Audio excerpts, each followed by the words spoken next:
and welcome to the episode of the Chatterjack Podcast.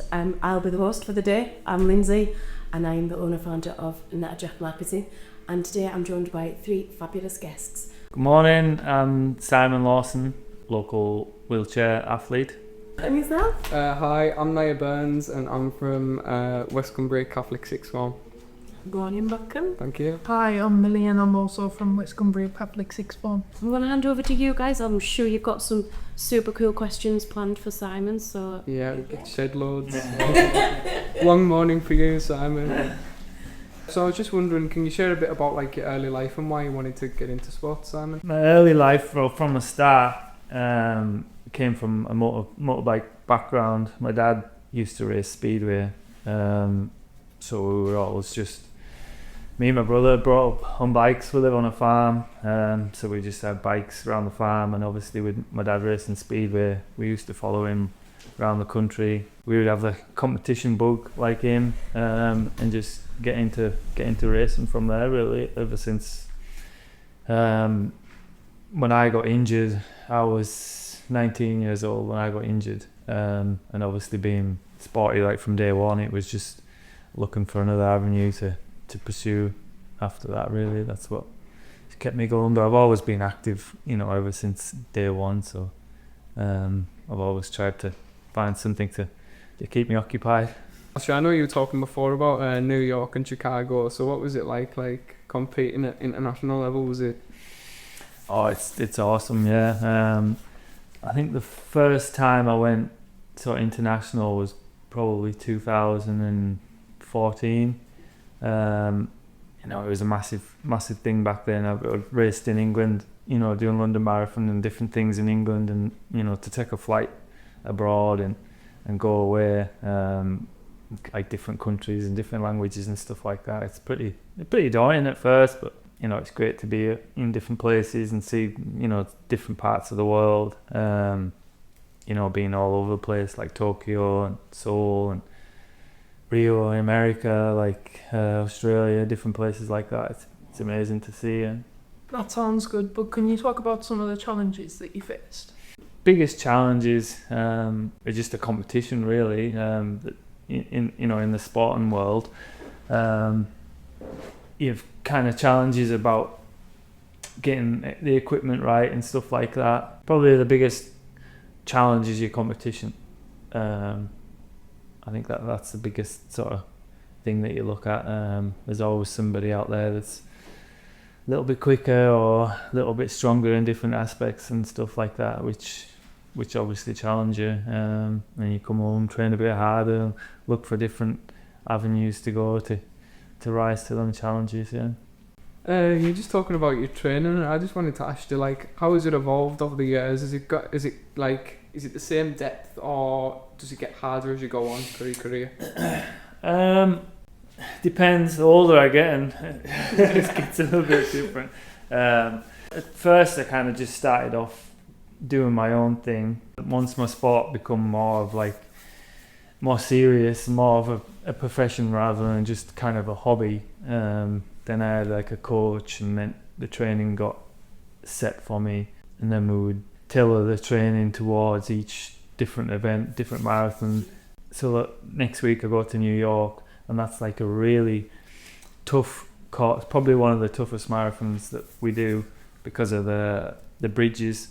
So it starts in Staten Island, and you go through 5 different boroughs in New York, and each one there's quite big climbs over bridges and stuff like that. So New York's tough in that respect. So my training towards New York would be tailored a lot more on hill climbs and stuff like that. So yeah, over the years it's just kind of develops and tailors around what event I've got coming. What role does mental preparation play in your New York competition, for example? A lot, really, to be honest. You've obviously got to be fit, but probably the mental side of it's massive. And I think that as well, the older I get, I can kind of use that mental side, because I know with experience, in New York, you know what's coming and you know what to expect. I think when I first started doing the major marathons, I kind of put the other athletes more on a pedestal, and when we'll go off the start, they will go off real quick, and I'll be thinking, I I can't hang with that pace like for 26 miles, and that would kind of get in your head, and you would back off a bit and settle into your own pace. But I think once you kind of understand things mentally and you're a bit mentally stronger, and I would then think, yeah, I'm hurting, but they're hurting as well. And I always used to just think, oh, they're better and they're not hurting, and you would kind of drop off, but they're hurting as well. And like I think mentally that when I know things like that, you know, I can hang on to that bit and use more strategy in my racing as well. And then obviously like the mental side comes into cycling a few athletes out and things like that, so it can play a big role. You were just talking about Tokyo and Seoul and Rio and all that. Can you just give us one like memorable race that, like, when you think about it, it just comes like straight into your head? That's a really good question. It is a good one. Now that all the races are just like, which one? I don't think one that kind of pops into my head as a big achievement. Like I've done them, like you say, like all over the world, and probably one that kind of pops into my head kind of as a big thing was like one on this soil was the Great North Run in Newcastle in 2017. I won that race, and it was a big, I'd been second there quite a few times like previous. I think I was running up like 4 or 5 times before that. The same guy? No, different. David Weir won it most of the times, but I think I was beat by a couple of different people, but he was the majority that would win the most. And then in 2017, there's 2 top Canadians there. One that had just held loads of different records on the tracks and stuff, and then the other guy at the time had the fastest marathon record. And they were both in the race, and the guy that had the fastest marathon record, he was out front for a while by himself in front of us two. And I don't know why, but I knew on that day that I could kind of beat them too, and I don't know why, because I hadn't beat them before, and he had like his best time, and I just thought, and then I kind of chipped away, and we caught the guy with like half a mile to go. He'd been out front for himself for ages, and I worked away with the other guy. We pulled him in, we caught him with half a mile to go, and we just went straight past him, and then he came down to a sprint finish with me and the other guy was like, he had records for like sprint distances on the track, so like he was a better sprinter, and even the commentator said, it comes down to like me and the other athlete, and he's known for like his sprints at the finish, and they were kind of writing me off, and I've beaten to the finish, so like it was I don't know what happened that day, but it was a good day. Yeah. It probably comes back to a bit like that mental side, that the question that you had as well. I don't know, that day I knew I could win that day. I don't know why, because I'd never beat them, and they had more sort of stats behind the name, but on the day I just come out on top, right? So that probably sticks to my memory a lot, that one. Despite all these achievements, how do you stay motivated during setbacks in your career?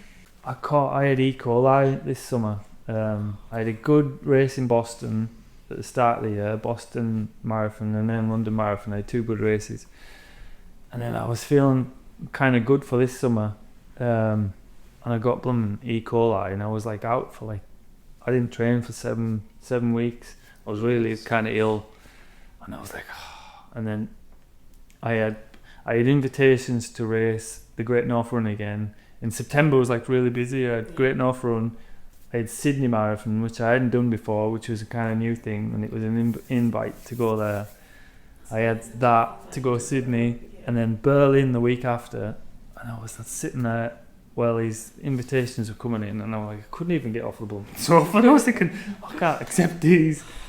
I had to turn them down, and I was just focused for Chicago, which was like the other week. And I set my own like little kind of training plan to just sort of forget about them ones in September and kind of train through it. And the motivation there was just to kind of get back to where I was, and then came in. I got over all that, and I trained hard, and I'd set my kind of plan out to kind of steadily go through September and build it up and things. And then the week leading up to Chicago was, so I flew to Chicago on the Wednesday, and on the Saturday before I knocked myself out. So I got through all of them in E. coli and got my training all back thing, and I was working. I work as a mechanic as well. Yeah. So, and I was working. I had an engine that was quite heavy, and I picked this engine up to put it on the frame. And as I put it on the frame, the kind of weight of it there, and the floor was a little bit slippy because I've been like washing other things. The weight of the engine like reaching it to there, and my chair like shot back, and I couldn't save myself because I had this heavy engine in my hand, and I just face planted against this thing. Oh my God. And I knocked myself out, and then I was thinking, I've just gone through getting through all this, and it was like days before the thing. Oh, I've knocked myself out, and then I thought, oh, I'm alright, and I bust all my eye and everything. I cleaned that up, and I thought, I'm still alright, I'm alright. And then, like the next day, it must have been like a concussion or something from a thing, and I felt like I had like flu. And I was thinking, I have to pull out of Chicago now, and that was days before. So I went to the doctor. After 2 days, I just felt like really rough. So I went to the doctors, and I thought, if I just go to the doctors and get it on like the system, like if I need to pull out, because they obviously invite me and pay for my flights and things like that. So I thought, if I go and just put it like kind of in the system, and if I need to pull out, I can get a doctor's note. And it came to like Wednesday morning, I still felt rough. I thought, I'm just gonna go, and if worst comes to worst, I'll have to just pull out on the day or whatever. So, but then as the week went on, I had such a bad head on the flight, and then the Thursday I wasn't too bad, and the Friday I was thinking, I'm alright, and then Saturday I felt better, and I woke up Sunday morning race day and I felt fine, so I had a good race. That was lucky.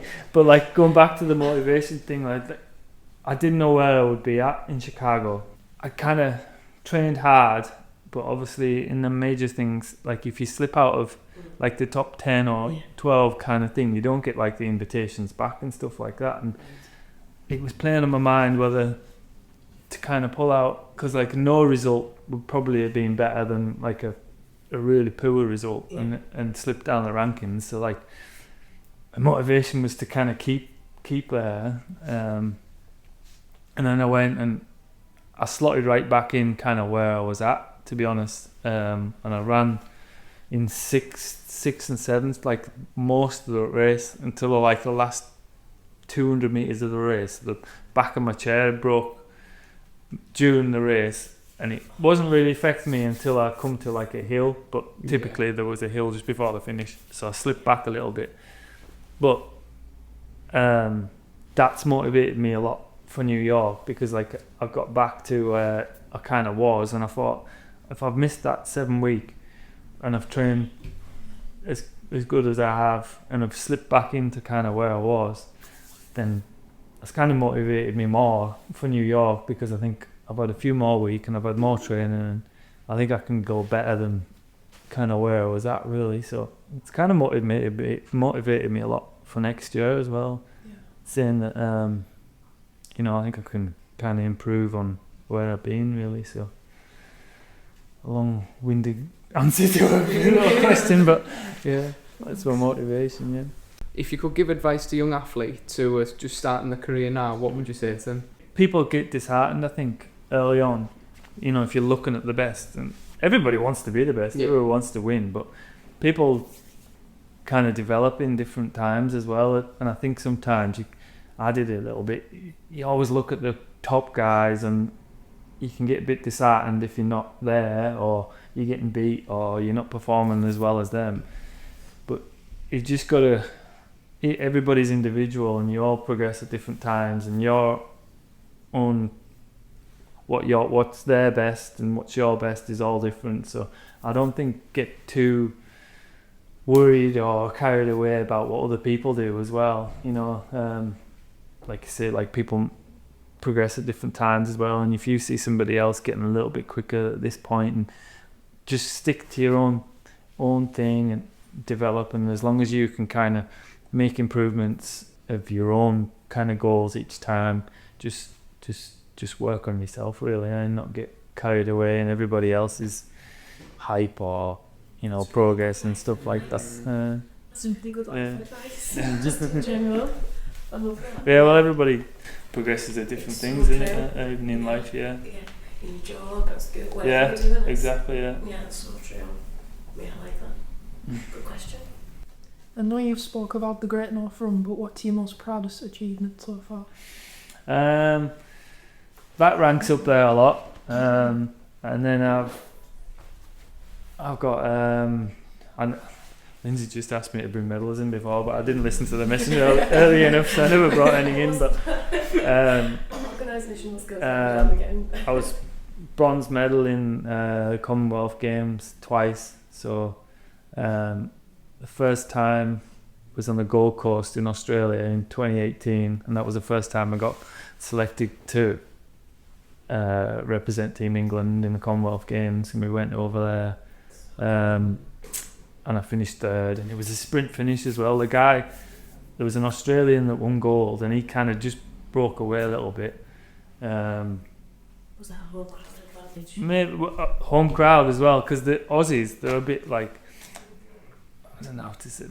They're like a bit boisterous. They can be a bit thing. And we were like, there was actually an incident early on where a camera bike, there was like a real sharp corner anyhow, and the camera bikes that were filming and stuff kind of got in the road of one guy, and one guy kind of fell, and we got a little bit held behind that. Just not massively, but we kind of got interrupted, and the guy that was leading the Aussie, he kind of made a break, and we never really got back to that.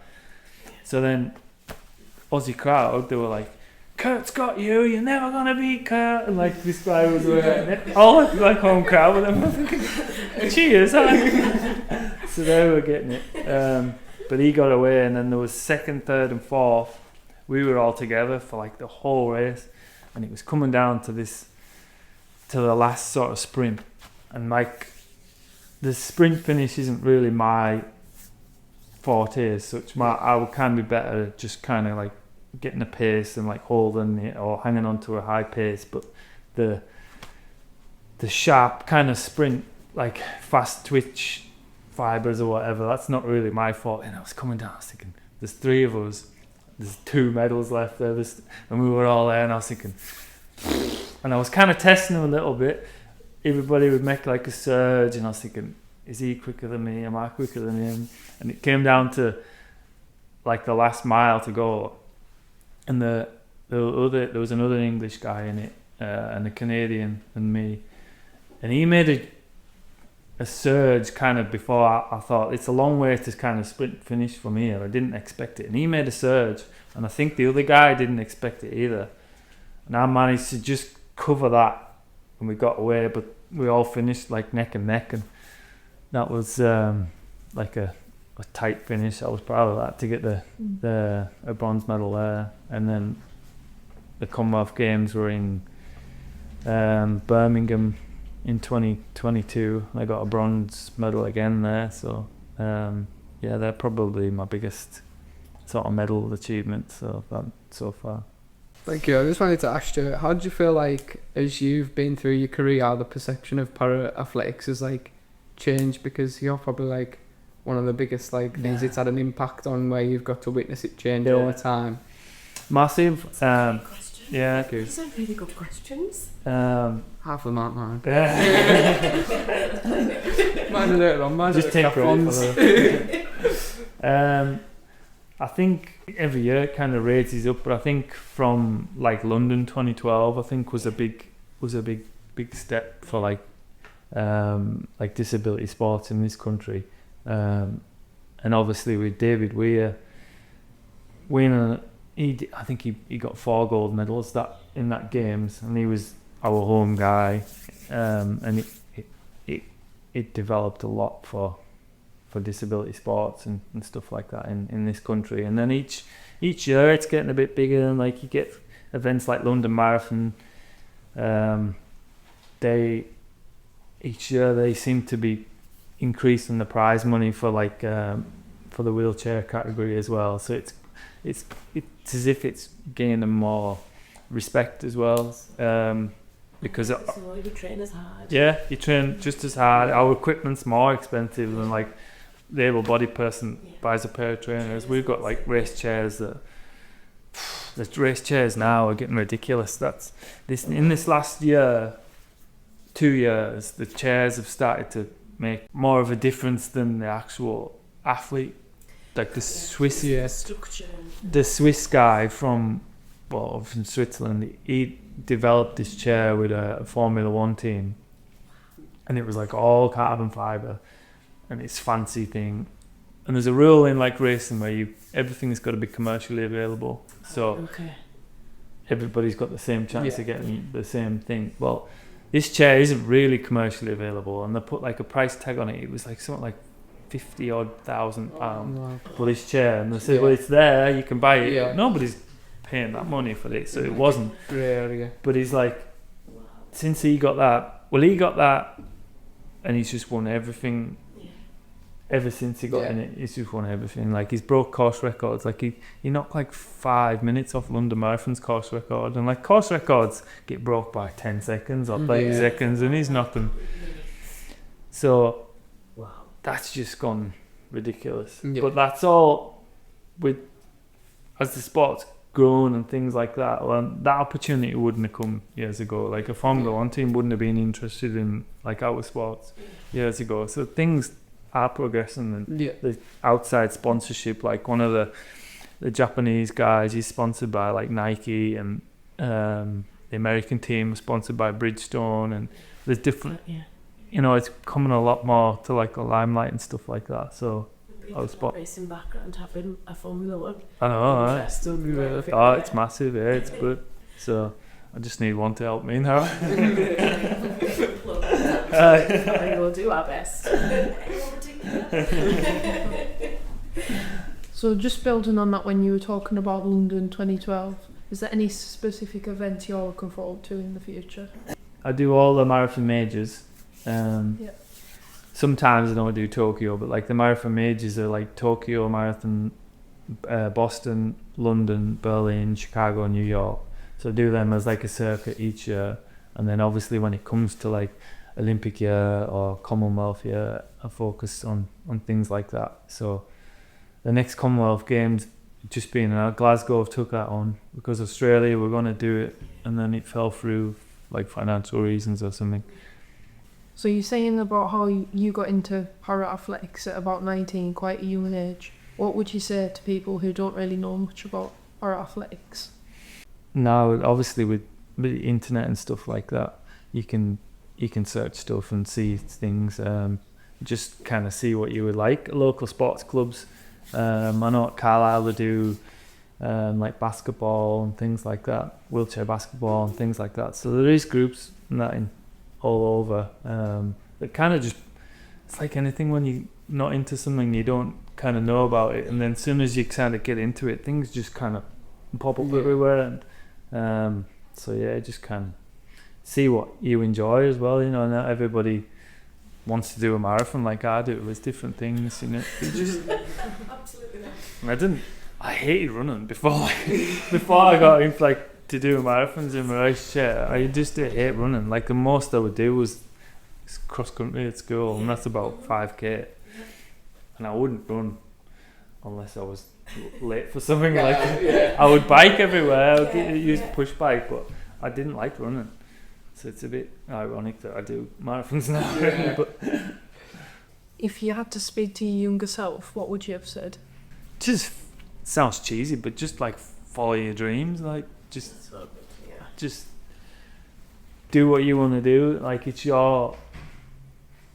You get caught up in it in life a bit sometimes, isn't it? Like you like to keep people happy and kept it, but it's your life and you're only here kind of once. So do what you want to do. Like make yourself happy. Yeah? Like you got to be nice to people and keep people happy. But at the end of the day, it's your life, and if you're not happy, like what's the point? You know what I mean? Just do what you want to do. I think kind of live your life how you want to live it, and make sure you people on that journey. Yeah. So how can you find your tribe as such? You do, and if you're doing the things that you like, you end up kind of surrounded with like-minded people and doing the sort of things that you all want to do. So don't take opportunities, take a few risks or whatever, but just make sure you're happy. That's the main. Yeah. Talking about big competitions, how do you handle the pressure of representing your country? just try not to think about it. You can kind of get caught up in pressure a lot. Yeah. And at the end of the day, like, whether you always want to do the best you can do. Sometimes you can use it like to help you as well.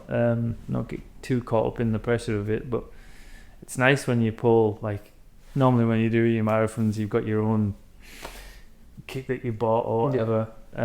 But like when you go to a competition like that and they're supplying like all the kit and it's got like either Team GB or Team England on, and you put that on, and it's a proud moment to put like your national colours on and stuff like that. So I just kind of use it as a bit like a push rather than like cutting the pressure. Like at the end of the day, I want to perform no matter what, whether it's a small local 10k or whatever. I want to still do as good as I can. So you never I don't go into a race thinking I can just think. So I just try and use like the pressure as like motivation. Yeah. So we're on to one of my questions now. So is it a good one? oh yeah, it is a good one. I was just wanting to ask you, when you're like coming up to training, what would your favourite meal be while you're like in the like depth of like hardcore? It's probably not the most athletic, like to the book nutritionist thing, but I like a full English. I got answer. And it's funny because when we were at like when you go to, like, if you're at Commonwealth Games like or the Olympics and stuff like that, you're in an athlete village. Yeah. And you're in the thing, and there's a food court, and it's massive, like a massive big food hall, and they've like round the sides they'll have all the like national dishes of each country that's kind of there, so the athletes keep on the same thing.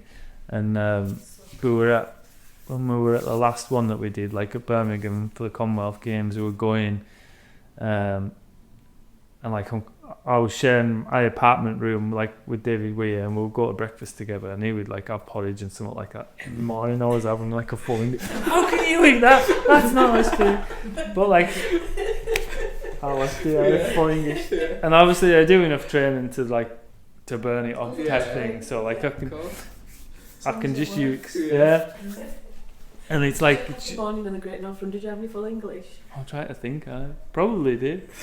Or when I'm in a stay at a hotel, or because I never make it at home because it's just faff on it to make it. It takes you about half an hour to get everything right. It takes you like 5 minutes to eat, and then 10 minutes to wash everything up. But anytime I go to a hotel, it's always a full English. Like every time I go to a hotel, I have a bath like in the thing, because at home I have a shower. Like in my house at home, I've just got like a shower, so I just have a shower every day. But when I go to a hotel, it's just like cook breakfast, cook things, have a bath, make use of all the facilities there. So, but I do eat healthy, obviously, and try and eat right and prepare for like marathons and stuff like that. And drink your water and eat healthy like 9 times out of 10, but I do like a full English. Sometimes just grab that full English. There's plenty of energy in it.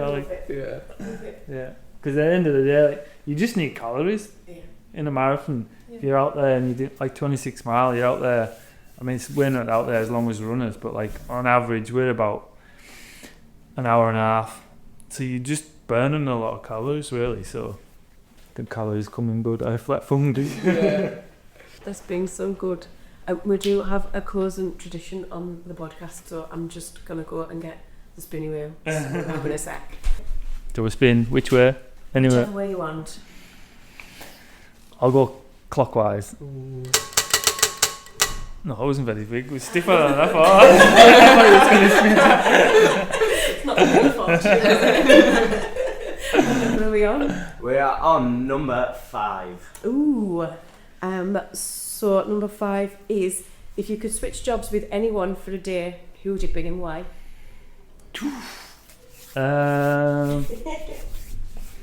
Jobs or careers, or if you could switch with that person for a day, who would you be?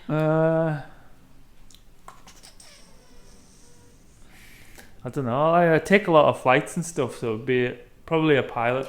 Ooh, I'd like to fly a big plane. I thought you didn't like flying. At night, I don't like taking a night flight and like losing me. I like my sleep. I need. I suppose you're a pilot though, you could probably go for Yeah. little meals in the back. I'll choose what time I'll fly as well. But I'd like to fly a plane. I'm okay. We'll see if we can make that. It has to be a big plane. I don't like them little propeller jobs that are like. Shaking. Whoa. No, A330 time. Yeah. We'll see what we can do. It's been really good. Thank you so much for joining us. No problem. And thanks as well, guys, for being good. Cheers. Thank you. Yeah. Thank you. Yeah. Thanks for joining us today. I hope you enjoyed my episode of the Chatterjack Podcast, and we'll see you for our next episode very soon. Cheers.